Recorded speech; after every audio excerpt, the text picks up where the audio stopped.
connecting dots is very difficult because a lot of times people like connecting dots and they want to get something in return, right? So if I refer you to somebody and I'm going to say, well, what do I get in return? I said, never think like that. I said, never, ever think if you do someone a favor and connect them a dot, that might help him. Might not help you at all, but maybe help the both of them. And you just keep doing that, and you keep doing that. At some point, it's going to come back to you, and you are truly going to get rewarded for that. So if you think to do something for someone because you want something in return, don't do that. Because at the end of the day, you might get disappointed. You should be connecting a dot or doing something for somebody because that's what you want to do because it's in the best interest of everybody. Let's discover what people are building in the greater Cleveland community. We are telling the stories of Northeast Ohio's entrepreneurs, builders, and those supporting them. Welcome to the Lay of the Land podcast, where we are exploring what people are building in Cleveland and throughout Northeast Ohio. I am your host, Jeffrey Stern, and today I had the absolute pleasure of speaking with Fred DiSanto, Chairman and CEO of Ancora, the Cleveland-based investment firm with nearly $10 billion in assets under management and over 100 employees, where Fred has led the firm since 2006. Prior to Ancora, Fred has had an expansive investing career, most recently overseeing investment management, private banking, and trust and banking services at Fifth Third Bank, which had acquired Maxus Investment Group in 2001, which previously merged with Gelfand Partners Asset Management back in 1997, where Fred served as a managing partner. Today, Fred sits on the boards of Ampco-Pittsburgh Corporation, the Eastern Company, and Regional Brands Incorporated. He is the former chair of the Board of Regents of St. Ignatius High School in Ohio City, former chair and current trustee of the Greater Cleveland Sports Commission, and current chair of the Board of Trustees at Case Western Reserve University, where he also earned his bachelor's and his MBA. This conversation is full of wisdom and amazing stories from Fred. We cover the influence of his competitive spirits through athletics, the business of activist investing, specifically exploring Fred's approach through the lens of Ancora's recent campaign to seat directors at Norfolk Southern in the wake of the catastrophic train derailment incident in East Palestine, Ohio. We cover the lost art of handwritten notes, lessons learned from his mentors, the power of employee ownership and incentives in driving behavior and outcomes, the importance of dot connecting, effective deal making, and so much more. I had a lot of fun here learning from Fred. So please enjoy this great conversation with Fred DiSanto after a brief message from our sponsor. Lay of the Land is brought to you by John Carroll University's Boler College of Business, widely recognized as one of the top business schools in the region. As we've heard time and time again from entrepreneurs here on Lay of the Land, many of whom are proud alumni of John Carroll University, success in this ever-changing world of business requires a dynamic and innovative mindset, deep understanding of emerging technologies and systems, strong ethics, leadership prowess, acute business acumen, all qualities nurtured through the Boler College of Business. With 4 different MBA programs of study spanning professional, online, hybrid, and 1-year flexible, the Boler College of Business provides flexible timelines and various class structures for each MBA track, including online, in-person, hybrid, and asynchronous, all to offer the most effective options for you, including the ability to participate in an elective international study tour, providing unparalleled opportunities to expand your global business knowledge by networking with local companies overseas and experiencing a new culture. The career impact of a Boler MBA is formative and will help prepare you for this future of business and get more out of your career. To learn more about John Carroll University's Boler MBA programs, please go to business.jcu.edu. The Boler College of Business is fully accredited by AACSB International, the highest accreditation a college of business can have.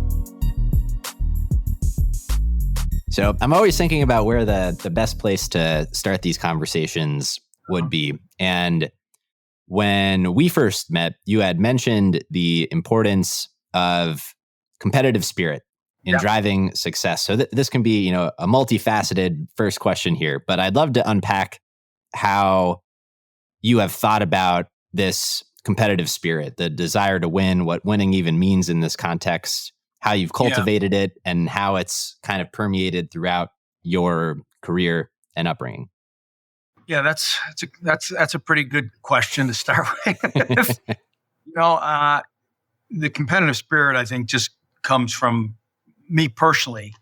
Come from a family of 7 kids. I was the only son, but both my mom and dad were athletes. My mom was a very good athlete, but getting involved in sports at an early age, I think I just became very competitive, and I think that competitiveness, that teamwork that you learn in sports. I played team sports, so I played football, basketball, baseball, actually through high school and college, and that ability to work within a team framework, but also measure your own success within that team, and then personally maybe accepting defeat when you lost, but actually learning from it. But more importantly, I think it carried over into my career, business career, and I had one of my great mentors, Ernie Manser, who was an attorney here in town for many years, and well-known individual. He was introducing me one night at some awards thing, and he said, the one thing I love about Fred is people think he's really competitive. He said, it's more a fear of losing what gets him up in the morning. And when I reflected on that, he's right. I mean, in our business here at Ancora, it's great that we bring in wins, in the door every day, but I'm worried about what's going out the back door, right? And that going out the back door is losing. And so I think it's been that competitiveness, it's been that team environment, I think is how we've built our culture, how I've tried to work in an environment where I can succeed, I can measure that success. It's measurable, whether it's measurable by just the success of the business or it's measurable by, I would say, our associates and our team members that we have. Are they successful? Success is not built by one person. I've been fortunate. I surround myself with a lot smarter people than I am. But if everyone doesn't participate, it's not success. And the other thing, I remember giving my son some advice one day, and he said, I don't know, I really don't know what I want to do. And, can I be successful? I said, listen, success is measured so many different ways, and I believe success is you wake up in the morning, you can't get to where you're going. That to me is success. It doesn't matter what it is. I got one of my closest friends is a guy named Sean O'Toole. Might not have any meaning to you, but he was a basketball coach, and now he's the AD at Gilmore. There's not a guy that I don't think is more successful than Sean, because he can't wait to get where he's going. It's not measured by money. It's measured by the effect that you're having on people, the love that you have for your job, and the passion that you have for your job. So I think that competitiveness in me has helped mold me, and then hopefully maybe has permeated down with our team here. When you think about some of those things that molded your motivations and maybe even directionally where you wanted to go, even in some of the language you're using now, it feels quite apparent the influence that athletics may have had, on a lot of that. So I'd love if you could just unpack a bit, that chapter and how you've applied it to the work you're doing. Yeah, athletics. I come from an athletic family. My mom's family was very athletic. My grandfather, Dr. Vic Ippolito, was a great athlete at Cleveland Heights and at Case, Western Reserve at the time. And then he actually became the physician for the Cleveland Browns for many, many years until Cleveland Clinic took over for him. And my father was competitive. So, I started playing at a young age, all the sports, and didn't have success all the time, but felt that I worked pretty hard. Maybe wasn't the best athlete, on the floor or on the field, but worked pretty hard at it and had confidence, in myself. And the success I had, I went to St. Ignatius High School, which I love, very competitive environment. 1,200. Well, at the time, I think we had 1,200 boys. Today, they have 1,400 boys. And, either you succeed in that environment or you don't. And there's competition everywhere at Ignatius. It's not just basketball, football, baseball, and all the other sports. Just school is very competitive. And I do think having to compete in that environment and succeed in that environment, helped me when I went to Case. A guy named Bill Sudak recruited me, and he said, "Hey, you'll be able to play all three sports here." And I'm like, "In college? Really?" And I ended up playing football, basketball, and baseball at Case for 4 years. And I can remember my freshman year, we were 0-9 in football. We had the longest losing streak. I think it was like 23 at the time, at that night. And I'm like, I'm done with football. I don't want to play football. And then new coach came in. He said, "Why don't you try it another year?" And next thing you know, the team goes 5-3, 8-1, 9-0 my last 3 years, and had great fun, great teams, great success. And I do think that work ethic that you had to do, I was doing something every day, right, for 4 years. And someone asked me, "How'd you do it?" I said, "I don't know. You just did it. You figured out, I think I'm a fairly good multitasker, and I think it's because of that." And, it just drove to have some success, but again, more on the team side, the more team oriented than just individual based. So it was fun. It was fun. Yeah, I'm glad it was fun. You gotta enjoy it. I mean, if you don't enjoy it, you shouldn't be doing it, right? I think that's right. At what point did you know that you wanted to become an investor? That's a great question. So my wife's father was in the business. I remember the first stock I bought. I think it was Chi-Chi's. I think it might have gone bankrupt for all I know. And it was a Mexican restaurant. And I liked the environment. And then some of my friends got to work at McDonald & Company. And I interviewed at McDonald & Company while I was getting my master's at Case. And it was a really cool environment, very team-driven, very competitive, extremely competitive. And I'm getting my master's at Case, and I was interning at McDonald, and they offered me a job in institutional sales. And I remember talking to some of my classmates, and they go, "Oh yeah, we're going to work at P&G. We're going to work here." I don't know what the numbers were. I'm probably in the range. They're making $40,000 or $50,000, salary. And I'm like, "Oh wow, that's great." They go, "Where are you going?" I said, "I'm going to work at McDonald Company." And they go, "Well, how much are they paying you?" I go, $1,500 a month draw. And they said, $1,500 a month draw. I go, "Yeah." I said, "But I got all the upside I want. There's no cap on the upside.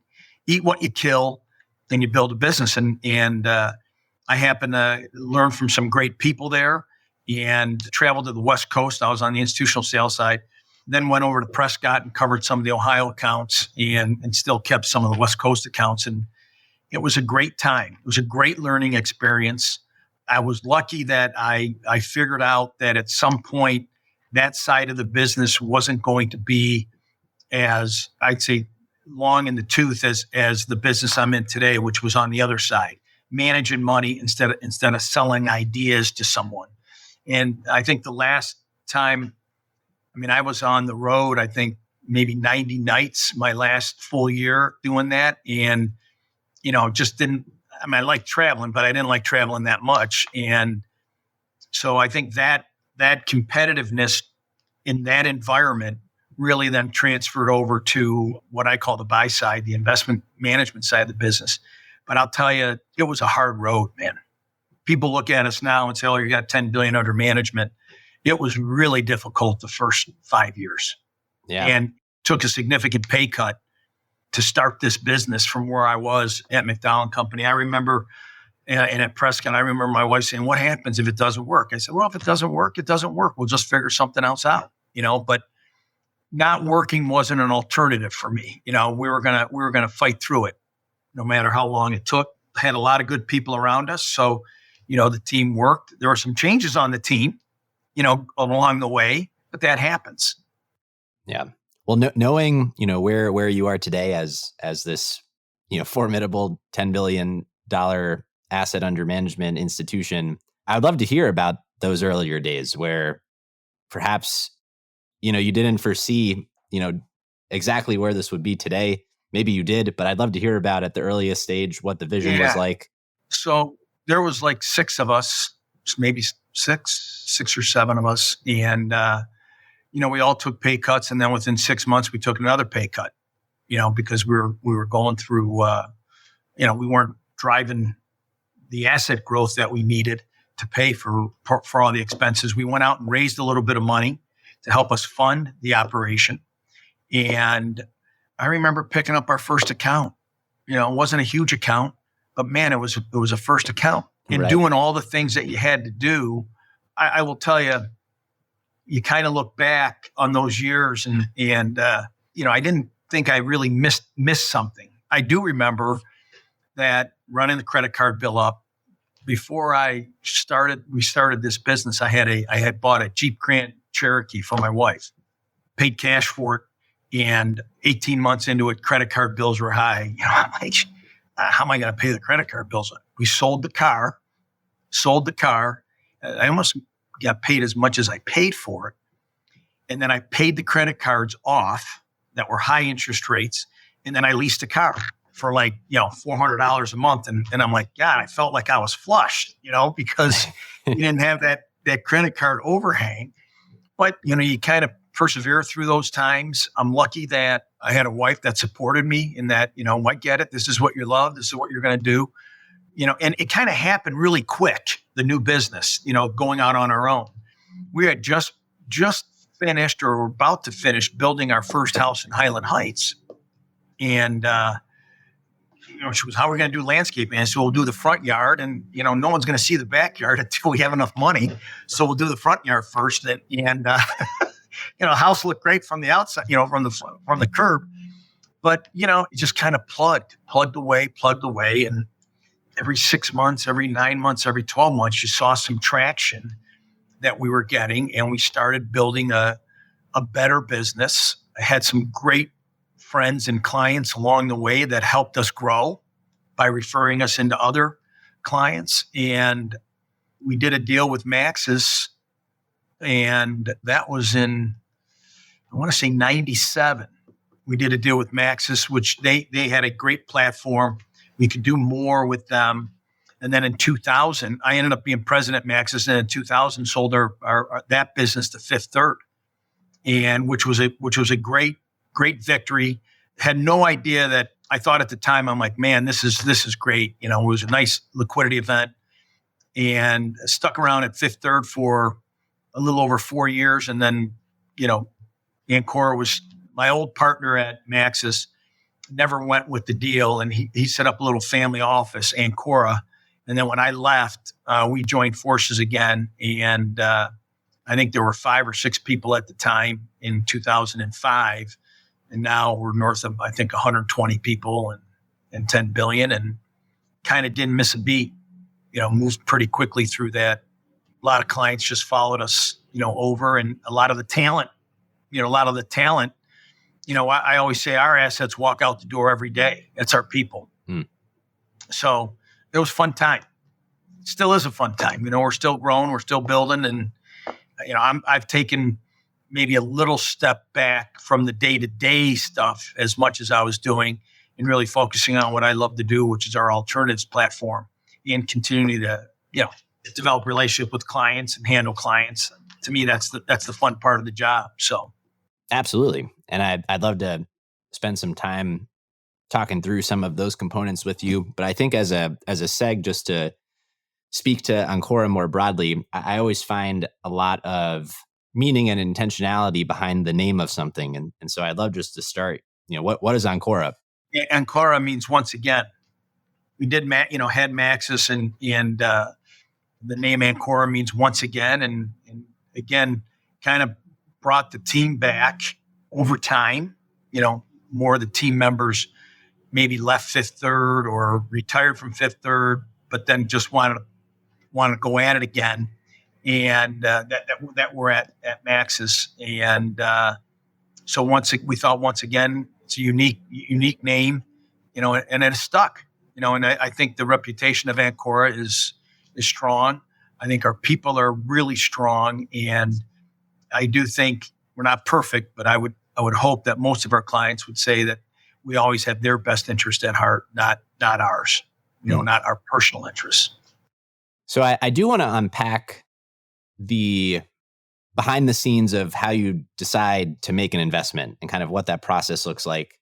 And we can kind of talk holistically about it. But I thought an interesting thread to pull on would be that I know Ancora has recently been in the news for an activist stance with Norfolk Southern, which a name on its own may not be familiar to many, but if you kind of layer on the context of the disastrous train accident that unfolded just east of Cleveland over in East Palestine, it may ring a bell for some.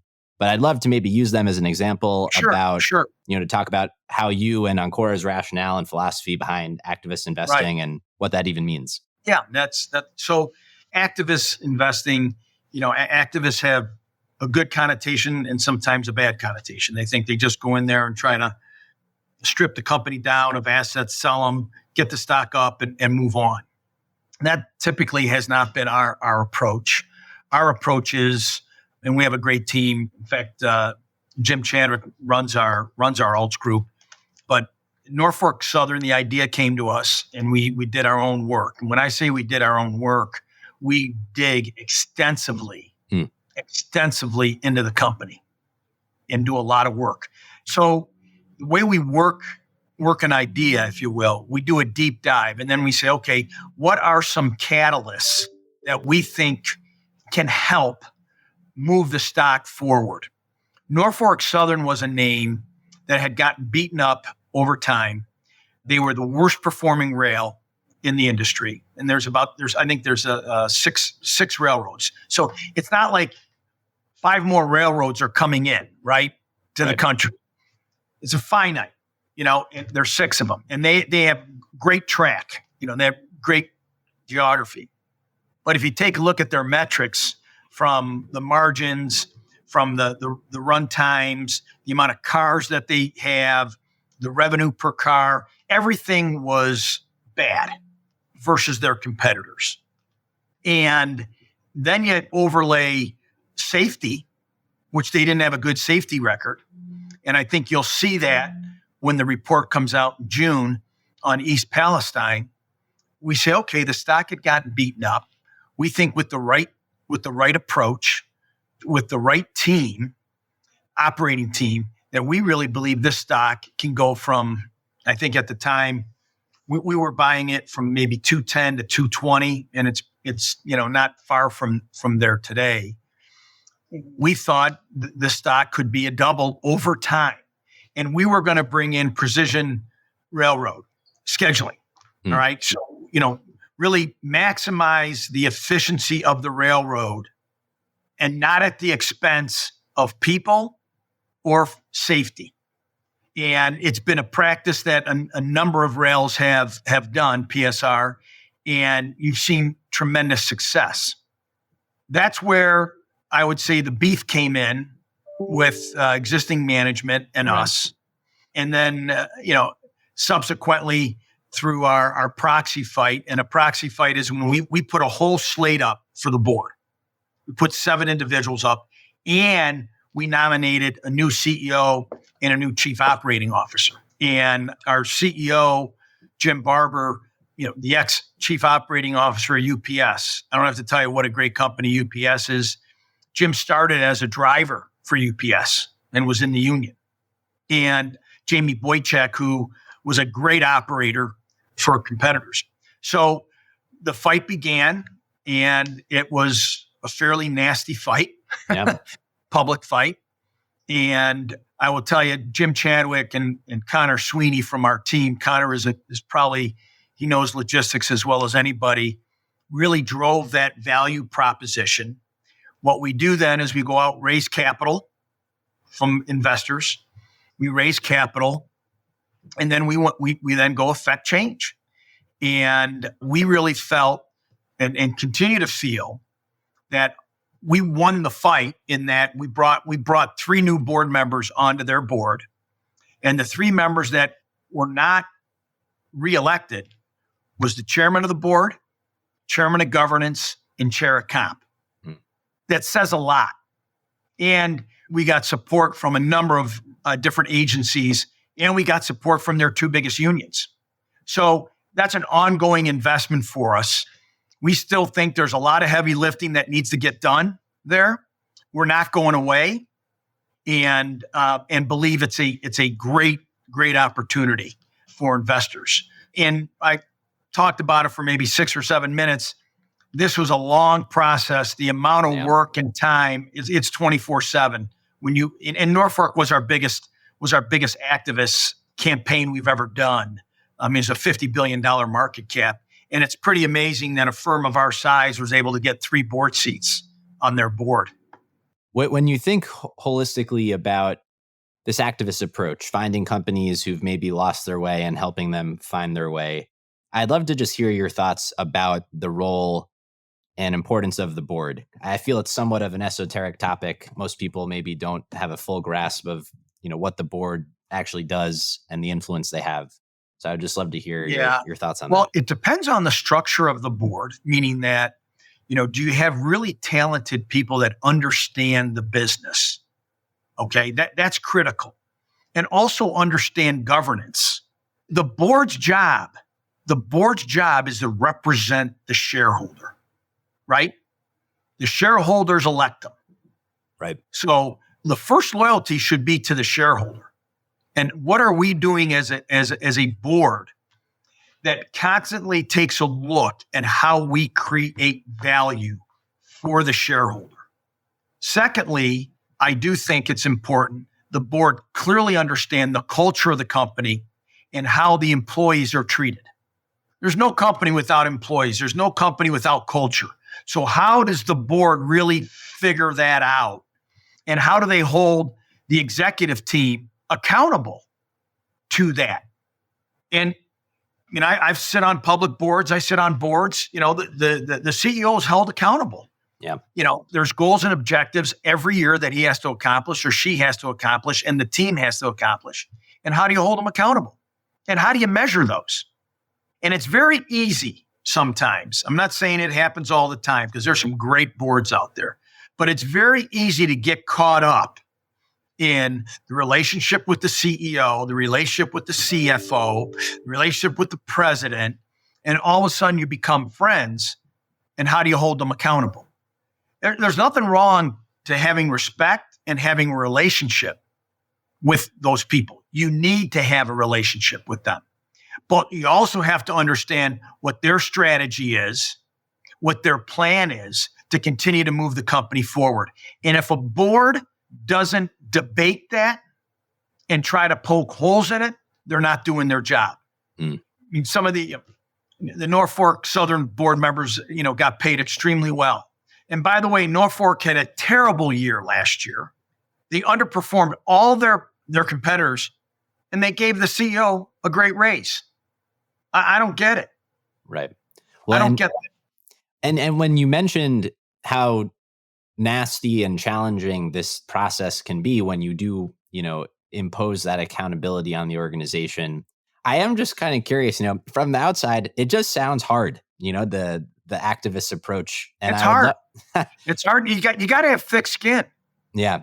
I mean, we did a proxy, and we had a proxy fight with a company, and they came out personally attacking me, that I didn't respect women. And I was like, I don't respect women. I grew up in a family of women. My sister ran, is president of an HVAC company that my partner and I own. My sister's a nurse. Are you kidding me? I mean, I don't respect women, but that's the angle they took. They made it public. So what do we have to do? We have to go fight that, right? So I had Scott Cowan, who at the time was president at Case Western Reserve University. I chair the board there. Wrote a comment on a couple of my female board members that I sit on boards with came out in support of me. Father Tim Kosicki, that was president of the Jesuit Conference in North America, came out. And I said, I don't attack someone personally. Right. I mean, personally. Numbers don't lie. And what we were saying this company to do, don't they do it 18 months later? 18 months to 2 months, 2 years later. They did exactly what our game plan was for this company. And the shareholders won. So although we may not have won that battle, the shareholders ended up winning at that company. But it's hard. It's not easy. And you got to have belief in what you're investing in. But also, you have to have multiple paths where you can win. And multiple paths, what we have found, if we're only saying sell the business, that's only one path to win. I don't like that. I like a path where there's a bunch of levers that you can pull. Maybe there's some balance sheet levers. Maybe there's some businesses within the business that should be sold that can free up some capital so you can reinvest in the business that are growing. Or maybe there is an opportunity to sell the business, but you need to have multiple paths to have a higher probability of success. And that probability of success, I firmly believe, when we are active in a situation, our probability of success goes up higher than just being passive because of the work that we do in those names. Right. And that is the reason to pursue it, despite its elevated difficulty. Absolutely. And we have had some great relationships. When people say activism, you must have a terrible relationship with the management team. No, we were out visiting a company on Friday, and that it's one of our largest positions. A new CEO came in there, and about 7 months ago, I'll tell you, one of the best meetings we've had with this company in a long time, and really like his strategy and really like his game plan. And we firmly believe that this stock is extremely cheap. We've owned it for a while, but we think it's cheap, and walked away with that saying, we like him. We like him a lot. So it's not to go in, hold something for 6 months and blow it out. If you can find a business, a company, and you really believe in the management team and you think they have great runway, hell, we'd love to own it for 5 years, 6 years, 7 years. And we think Norfolk Southern's one of those names. Norfolk Southern's not a, good in, but, let it go up 15 or 20% or 30% and sell it. We think there's huge opportunity here long-term for this company. What has been the most memorable investment you've made? And if you could take us through that journey. Yeah, there's been a couple of really good ones. I can tell you early on when we took a big position when the world was coming to an end in 2008, 09, 2010. Sure. We took a big position in Parkview Federal Savings, and we transformed that management team. Had a wonderful board. Umberto was on the board. Steve Calabrese was on the board. There were some really, really good people on that board. And, it was on life support. They couldn't get any federal money, and they were doling out federal money. We brought a management team in there, Bob King, who ran Fifth Third, really not only in Northeastern Ohio, but the Ohio region for Fifth Third Bank out of Cincinnati. And he and I had a great relationship. He really drove the acquisition of Fifth Third when they bought Maxus. And Bob and I stayed friends, and we had this opportunity and went out and raised a bunch of money when no one could raise money for a financial institution. And Bob went in there and with his team cleaned it up, started making money, and then FNB came in and bought them. And in less than, I think, 3 or 4, maybe 4 years, there's over 125% return or something for our shareholders. That was a very difficult period of time, but we took a look at, okay, we've got a good team here. They know how to run a bank. They can get their hands dirty. They're going to work their butts off. And that was a great win. That was a great win for us and for everybody involved. That was a fun one. There's been a couple of others. I mean, there was one that we loved, and we were raising money, and we started buying it. Next thing you know, they announced everything, and we hadn't really had engaged with them yet. And within 40 days, the stock was up 40%. We had no fight against them because they were doing everything we thought they were going to do, and it was a great win. The other one that is we still own is a company called Ritchie Brothers, and Ritchie Brothers we had a position in IAA, and IAA was, think if you're driving a car right? You got an 8-year-old car, you get in an accident, and they say, this car's done, right? Yeah. This company gets it, brings it to their yard, and they have 280 yards across the country. They'll sell that, whether for parts or sell just the vehicle. And then they kind of act as the broker. They get a transaction fee. And the stock had been underperforming for a long time. We took a position in it, and we started to have some hard discussions with them. Mm-hmm. And Ritchie Brothers from Canada that did a lot of what they did, but in the large, backhoe, material movers, big machinery space. And they ended up buying them, but it was a hard fought battle on the acquisition. A lot of Ritchie Brothers shareholders did not want them to do the deal. On the other hand, we came out and said, we think the price is a little cheap. But as we dove into Ritchie Brothers, as we dove into the leadership team at Ritchie Brothers, was 100% behind it. And we really helped get that deal done. We went on a real campaign talking to shareholders. I was on MSNBC, talking about why we felt that this deal made a lot of sense. You can take a lot of cost out of the structure. You can leverage real estate, where their yards are, where our yards are. And the stock has done really well since then. And we still own it. We believe that it has a lot more runway.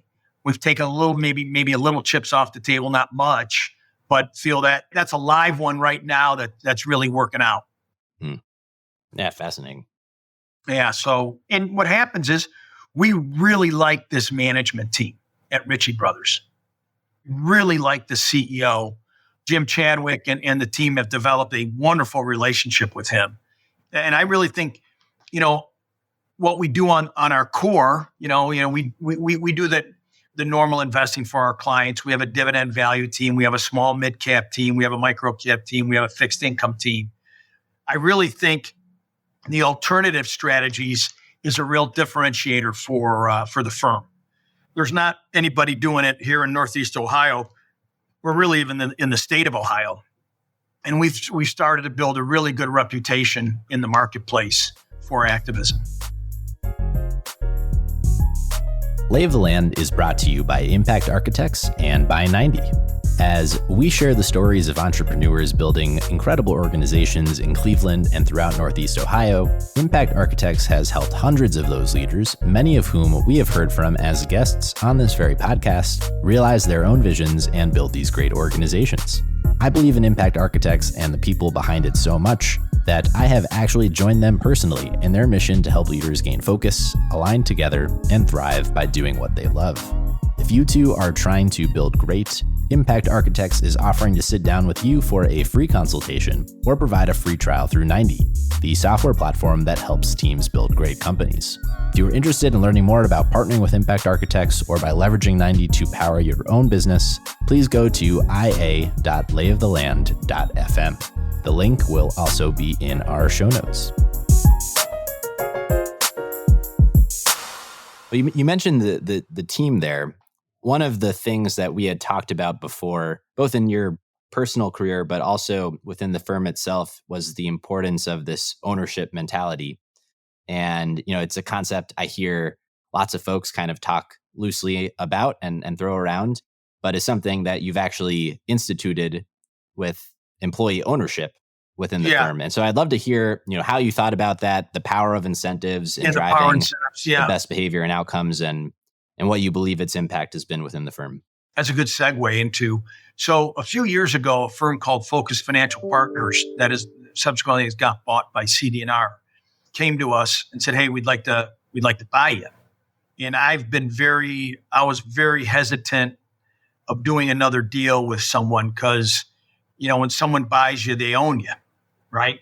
That's what, you buy something, you own it. So had a lot of people coming in, knocking on our door. We think we have a pretty good franchise.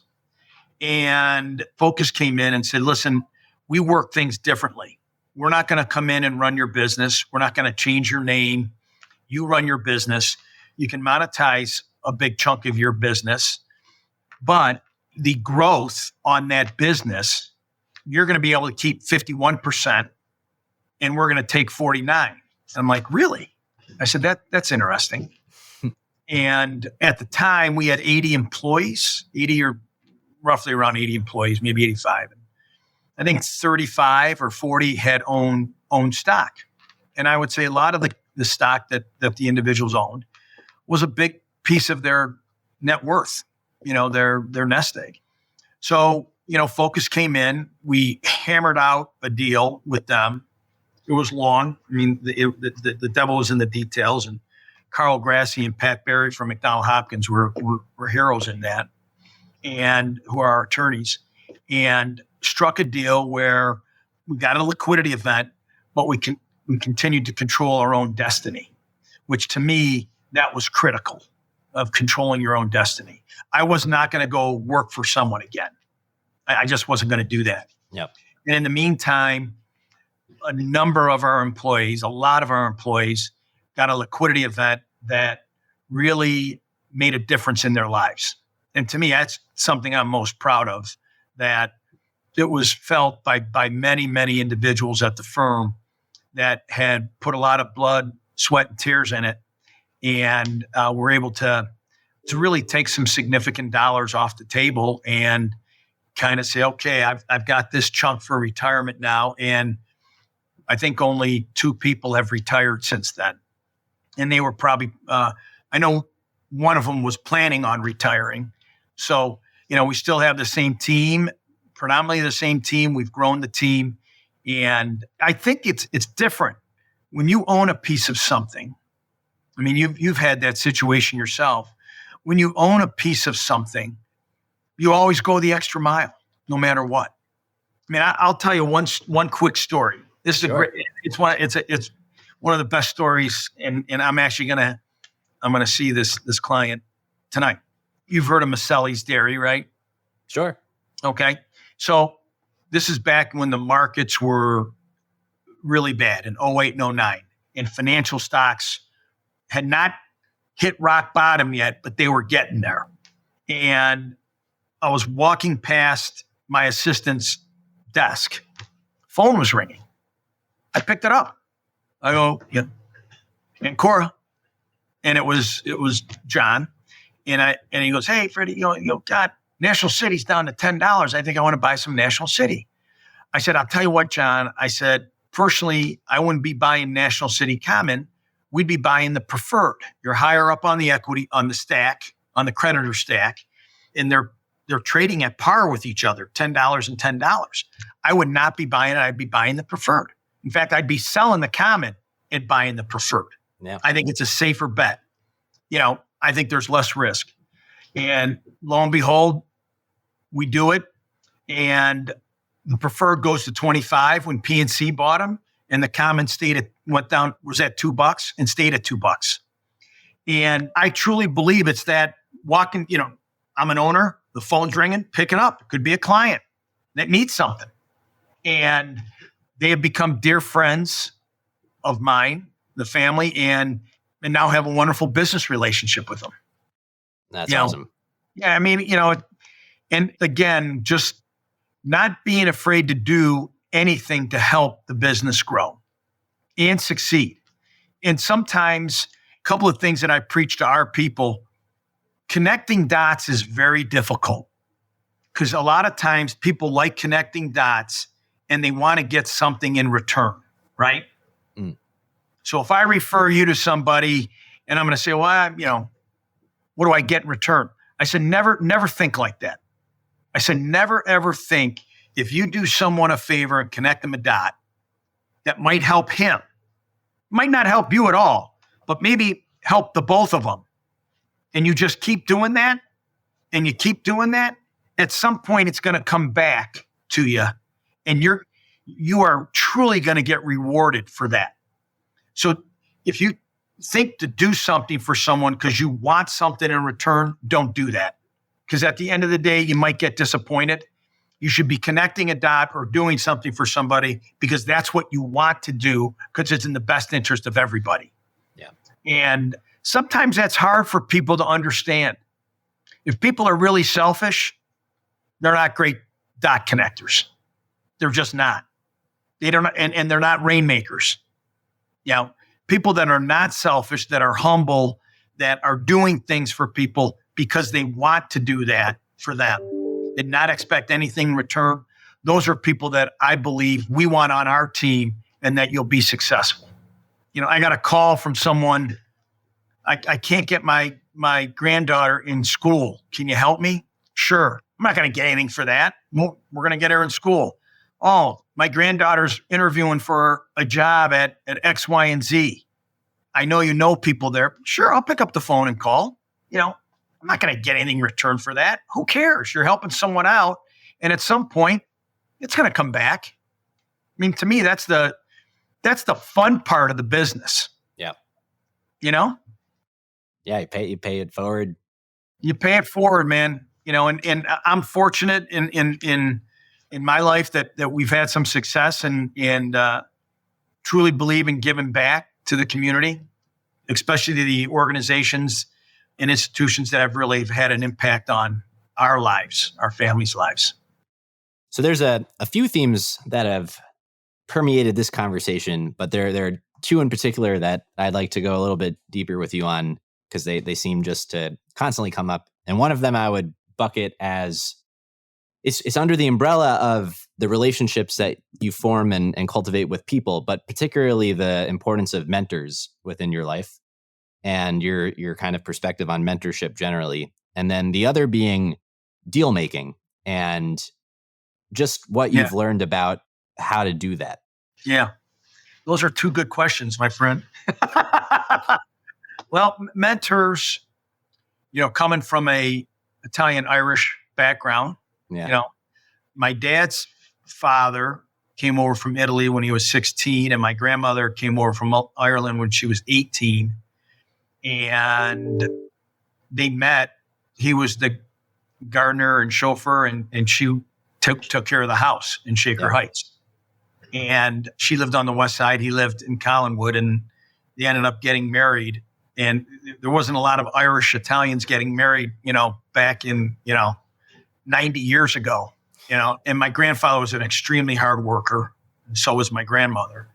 And I do think, that really permeated down to my father, who was wanted to better himself, wanted to see his family live a better lifestyle that he lived. And he worked really hard, sacrificed for that.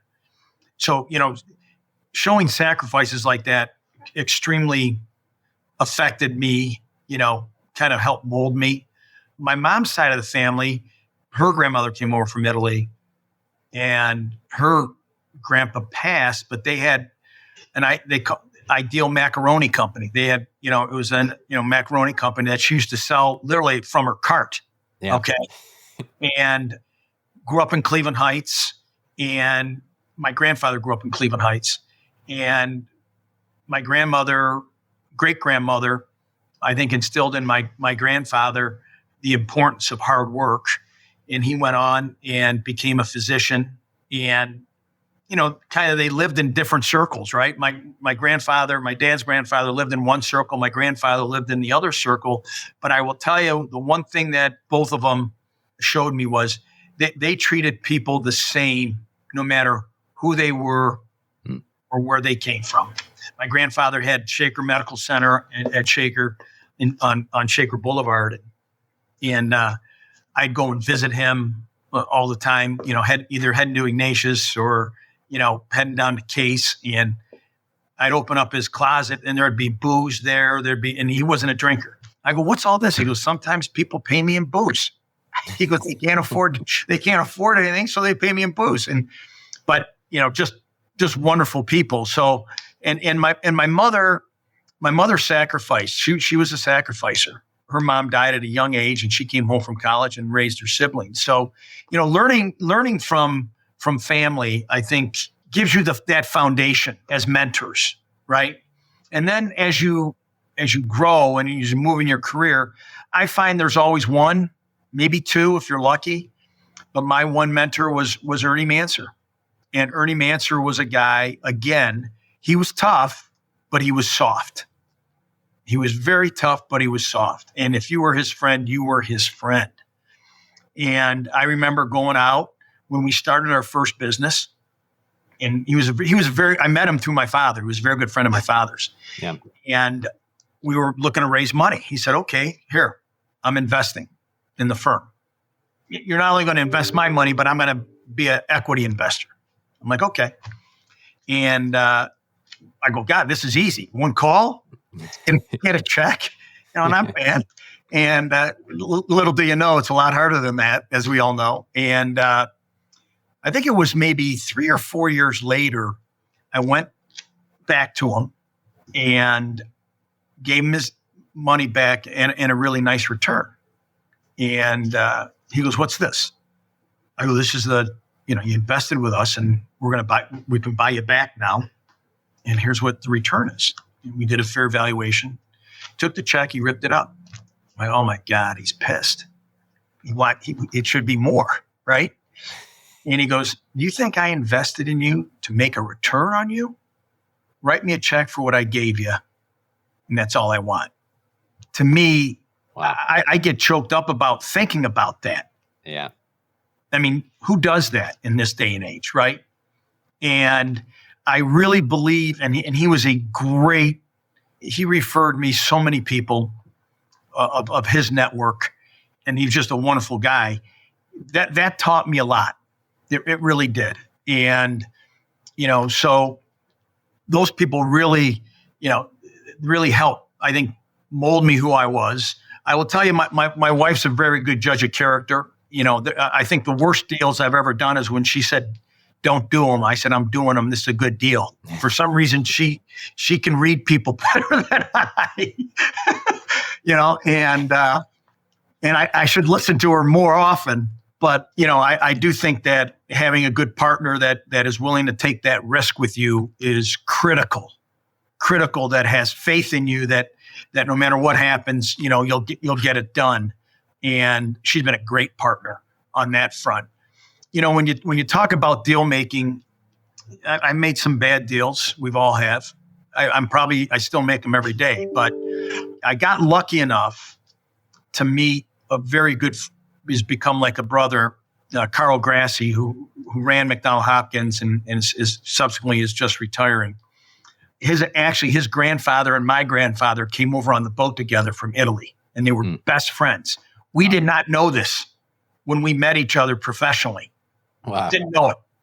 And I go home, I'm talking to my father. I said, man, I met this great guy, Carl Grassi. And he goes, Carl Grassi, is his dad Ralph? I said, I don't know who his dad is, but, Carl goes home, he's talking to his dad. His dad goes, DiSanto, Ferdinand, my grandfather's name was Ferdinand. Ferdinand and your grandfather were best friends. They were best man at each other's weddings. And so Carl calls me. I said, I got to tell you something. He said, I got to tell you something. I said, you talk to, so we talk and literally we became best of friends, I should say, since that point. And he became our attorney. And Carl and I have done a lot of deals together where we've bought companies, sold companies. Carl has a master's in tax and he's a lawyer. His cup is half empty. Mine's always half full. We're really good partners. And he's extremely, extremely bright. And he would say, did you read the legal documents? I said, no, I didn't read them. Why not? I said, because you're reading them. I trust you. I don't need to read them. I said, yeah. And I bet we've brought each other. We've done a lot of deals, but have had some really good liquidity events over the years in businesses that we've owned for sometimes 20 years, sometimes 7 or 8 years, sometimes 3 years. And having a partner that you can trust is critical, is absolutely critical when you're doing a deal. The deal is the deal, right? I mean, I'm a believer. You're the first test anyone has to pass is, do you trust the person you're investing in, the company? And sometimes you get that wrong. You get that wrong. But you got to pass that test. And then the other thing is, whoever you're doing the deal with, do you trust them? And one of the first businesses we bought, it was a great business. been around 125 years, but there were some real issues that we did not know going into it, where there were 3 sets of books, one for the bank, then the real ones, and then one for Carl and I. And I remember calling Carl saying, we got a problem. And he goes, he said, Freddie, the business is going to go under. I said, Carl, the business is not going to go under. We got too many clients. We got too many customers. We're in the service business. We're going to figure it out. I said, but we're upside down with the bank. We got to notify the bank. We got to make the bank right. And it was Paul Clark from PNC Bank. I don't know if you know Paul, NCB, and wonderful guy. And I called him. I said, hey, Paul, we're upside down, man. He goes, what do you mean? I said, we're upside down. We had 3 sets of books overextended on our line, and you're going to get a check in the mail to you tomorrow. He goes, excuse me? He goes, I've never had a call like this.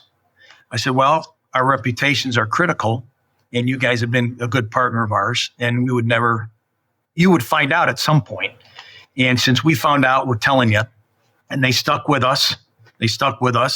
Wrote it out with us. And that business has, became a wonderful business for Carl and I.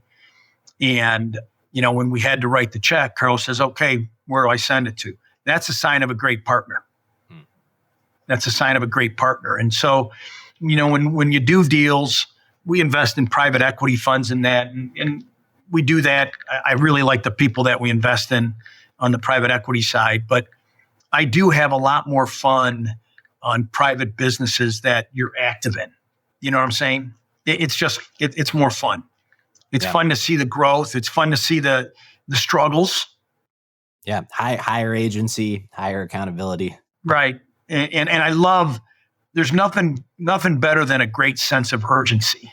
You know what I'm saying? Yeah. And people that, sleep it, eat it every day of their lives on how they're going to be successful. Because I think there's multiple paths for success in every business, right? Just like there's multiple leadership styles. I think there's some common themes in leaders, but I do think that there's a lot of different paths you can take to success and to get you there. And having a great partner like Carl has been great for outside of Ancora. And he's been great in Ancora, and he's done every deal for us. Well, running with that idea of success, you had mentioned at the beginning that it's tied to this ability to get where you are going. And so I'd love to just ask, where are you going? And, what does it look like when you've got there? My wife would like me to say, I'm trying to get to neutral, but where am I going? My son works here at Ancora. He was in New York for six or 7 years. He was working for Bank of New York Mellon, and he's a relationship manager here. I love bringing him into deals with me now so he can learn from some of the bad mistakes that I have made. Someone said, are you going to slow down? I don't know if it's a slowdown or if it's a reposition. And the reposition would be, I think we have very talented people here at Ancora. John Miklich, John Bartles, Brian Spear, Brittany, Matt, that are very talented people. And if I have to babysit people, it's not a good use of my time. So by I think bringing a really good management team in here, a leadership team in here, it allows me to do more things that I really love to do. So it's not that I'm going to slow down. It's that I'm just kind of repositioning to where I really want to spend my time on. And I'll take more time off and do more things. Like this year, I never thought I'd be going to Africa. I'm going to Africa June 25th with my wife on a safari. I would never thought in my wildest dreams I'd be going to Africa, but we're going to do it. And I'm spending a little bit more time in Florida, which I really like.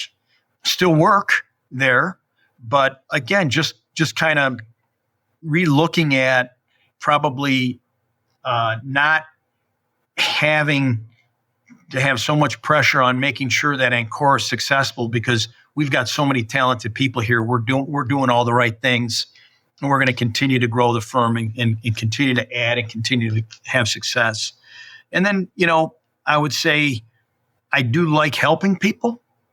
And it's kind of sounds a little bit of a cliche, but someone calls and says, "Hey, I'm looking for a new job. I just got laid off. Is there anything you can help me with?" I love meeting with people, good people that we can help. I get as much fun out of that as anything. I will tell you one thing, and this is one thing I've preached here. The art of saying thank you and the art of writing a note to somebody has been lost. And I laugh only because my mom was just telling me about this today. Really? Because I told my son that, and I said, TJ, here's what I'm going to tell you. When he first got here, I said, everybody you meet, you write a handwritten note to him. It doesn't have to be long. Just say, "Hey, Bob, can't thank you enough for spending some time with me as I'm trying to build my career. Appreciate all the advice and help, and look forward to continuing the relationship." That's when you get your mail. Do you open up a bill first, or do you open up something that's personally labeled in your name? Of course, the personal ones. The personal ones. And I said, that art is lost. A text message. "Hey, thanks for meeting today." Okay, great. It'd be nice if I got a note. What happens is with a note, that person took time to say, "Hey, thanks." Yeah, no, and increasingly that matters, because everything is this vying for your time and attention. And if you take it 24/7. I remember, this is a little bit different, but I remember one of Carl's first deals we did. We were meeting with this guy, and he and his partner. I go, "How much money are you paying yourselves?" They go, like, $36,000. I said, $36,000. I said, "Bump it up to 50." And Carl's like, I could see him like, "What the hell are you doing?" Right? We were only in, I don't know, I don't want to say only. I think we invested like $150,000, all right, in this business. It was really growth capital. Yeah. And Carl goes, so they leave the room, and Carl goes, "What are you doing?"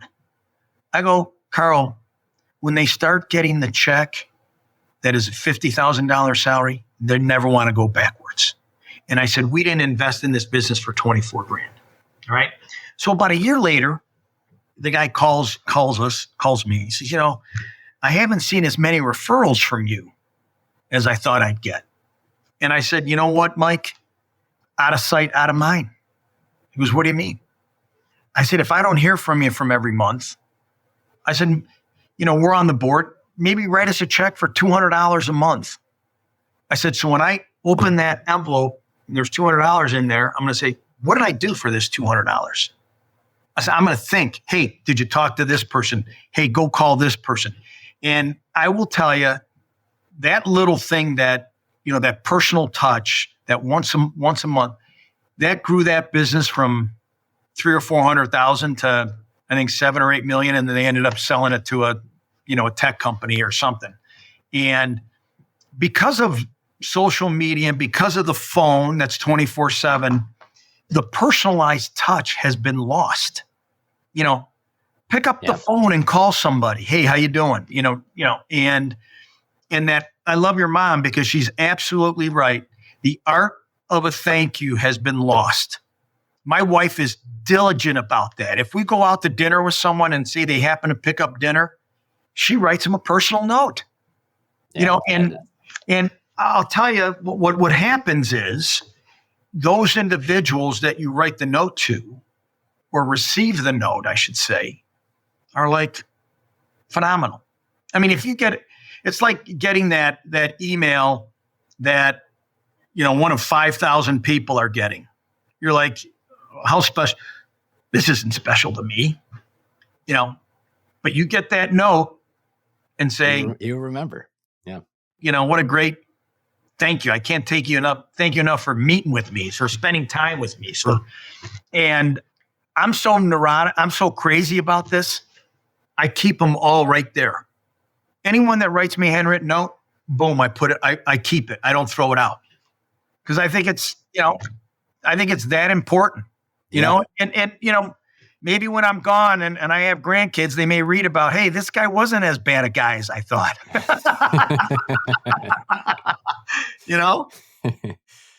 That's awesome. But it's you can really work hard, right? And do all the right things.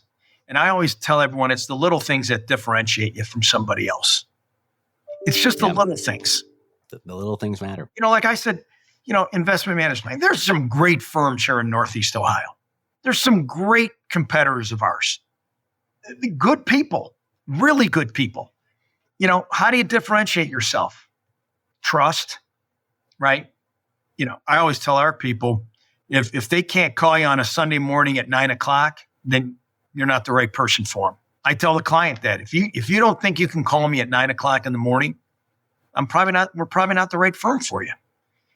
And investing someone's money, you can't get much more personal than that. They're entrusting you with their money. Yeah. It's not like you're giving someone money, right? You're entrusting them in being able to add value and being able to build that relationship. And that's in anything though, right? I mean, you got to be able to build relationships. I mean, I don't want to say anything because there are, you can have a great technology that people are going to want.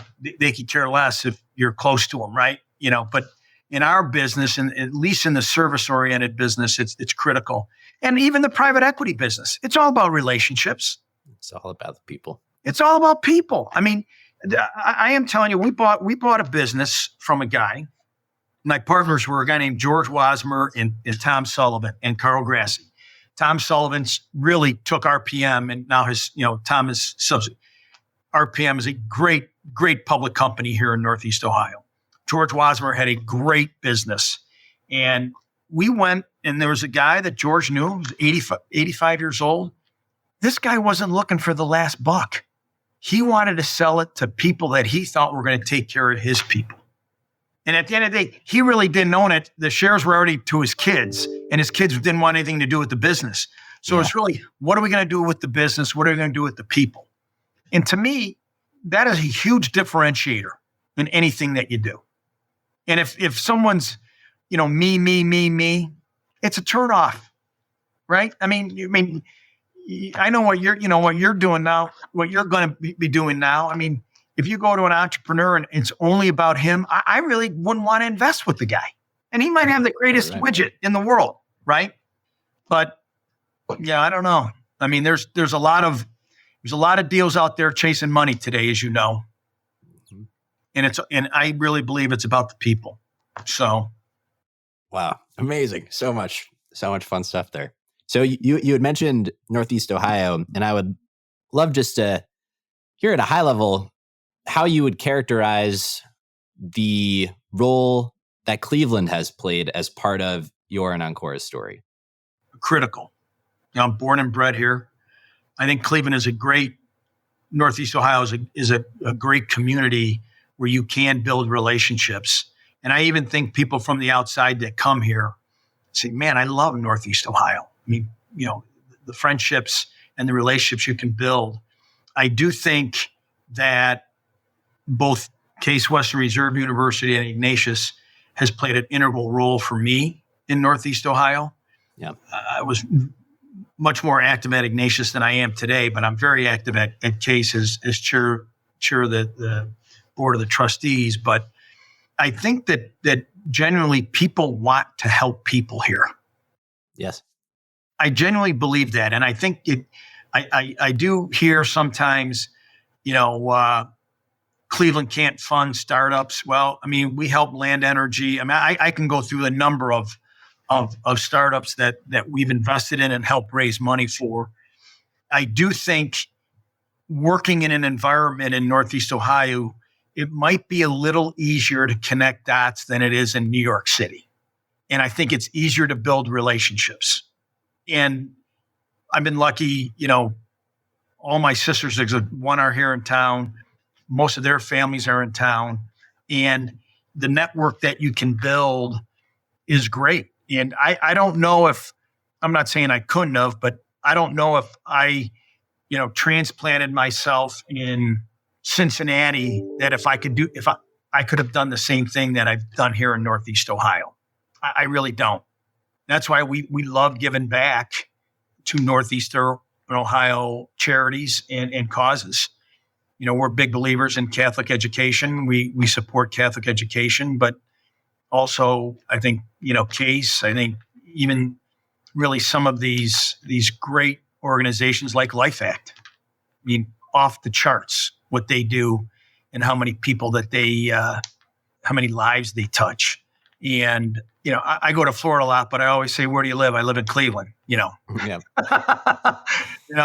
And I do think that Midwestern style here, it's more friendly. I believe that. And I think it's very friendly coming into when you come into Northeast Ohio from somewhere else. I mean, Bob King has become a good friend. His first lunch, we were at the Downtown Partners or something on real estate. It was their event. We happened to just sit next to each other, talking, and I'm moving in from Toledo. Oh, great! What are you doing? Working for Fifth Third Bank and running. Oh, that's wonderful. Because I'm thinking about joining a club, and I said, what club? And he tells you the club. I said, you should really join this club. It's great it'll be great for your business. You're going to meet all the right people. From that point forward, we stayed friends. I mean, good friends, and it just happens that way, in Northeast Ohio. You talk to Eric Kaler, who came in from Minnesota, University of Minnesota. He loves Northeast Ohio, just loves it. And, okay, the winters are great, but so what? 4 or 5 drink quickly. And you can go right down the line. And look at yourself, right? It's good to go home. It's good to, see friends and see family, but you love Northeast Ohio. I do, genuinely. Yeah. For many of the reasons you've, I think, eloquently pointed out just now. Yeah. It's a special place. Well, that's kind of a perfect segue to our traditional closing question then, which is for a hidden gem of Cleveland and Northeast Ohio, something that other folks may not know about, but perhaps they should. That's my favorite restaurant. I'm telling you, is a hidden gem. Maybe you don't want to share it then. I don't know. No, my wife and I will tell you, we live in Gates Mills. We've been there for about 5 years now. I think that the village of Gates Mills is one of the hidden gems in Northeast Ohio. There's a great little restaurant there called Sarah's that, the husband and wife are there every night, and it's Cleveland. You know what I'm saying? They welcome you. It is a hidden, I'm telling you, it is a hidden gem. And I also think, I do think, and it's not hidden, but I love going down to Little Italy, man. The people down there, my son lives there. And since he's been living there, we go down a lot more than we used to. But there are so many good places to go to. The people are so friendly, and the food is fantastic. Those are my 2 go-to spots. Yeah, amazing. Those are awesome. Hopefully we don't inundate them with people now, but that's okay. They won't mind. Yeah. Well, Fred, I just want to thank you so much for taking the time to come on today and share some of these amazing stories. It was fun, and I loved learning a lot about you when we first talked. I think you're a little hidden gem. I'm telling you, in our region, and you're making a name for yourself. And I love what you're going to do in your next chapter. I think that's really cool. And keep doing this, because I think the more people can learn about people in Northeast Ohio, I think it's going to attract more talent here. Well, thank you. That does mean quite a lot. So I appreciate that. All right, pal. If folks had anything they wanted to follow up with you about, what would be the best way? Email me, fDiSanto@Ancora.net. Awesome. All right. And then I'll try to get back as soon as I can. Cool. All right. Thank you. Thank you again, Fred. Gotcha. Bye-bye. That's all for this week. Thank you for listening. We'd love to hear your thoughts on today's show. So if you have any feedback, please send over an email to jeffrey@layoftheland.fm or find us on Twitter @podlayoftheland or @sternjefe, JEFE. If you or someone you know would make a good guest for our show, please reach out as well and let us know. And if you enjoy the podcast, please subscribe and leave a review on iTunes or on your preferred podcast player. Your support goes a long way to help us spread the word and continue to bring the Cleveland founders and builders we love having on the show. We'll be back here next week at the same time to map more of the land. The Lay of the Land podcast was developed in collaboration with the Up Company LLC. At the time of this recording, unless otherwise indicated, we do not own equity or other financial interests in the company which appear on this show. All opinions expressed by podcast participants are solely their own and do not reflect the opinions of any entity which employs us. This podcast is for informational purposes only and should not be relied upon as a basis for investment decisions. Thank you for listening, and we'll talk to you next week.